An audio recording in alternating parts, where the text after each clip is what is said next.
Praktikapäev algab juhendaja ja praktikandi kohtumisega. Üheskoos vaadatakse läbi praktikaleping ja räägitakse läbi praktika eesmärgid.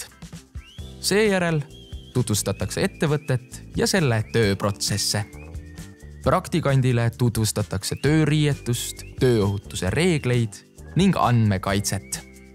Oluline osa on kolleegidega tutvumine ja töökeskkonnaga harjumine. Esimese tööülesande kaudu saab praktikant hakata koheselt rakendama oma oskusi. Praktikandile antakse juhiseid, kelle poole pöörduda probleemide korral. Pärast praktikandi vastuvõtmist arutavad juhendajad omavahel ootusi ja esimesi muljeid praktikandist. Praktikant jagab sõpradele oma esimesi muljeid ja ootusi seoses praktika algusega.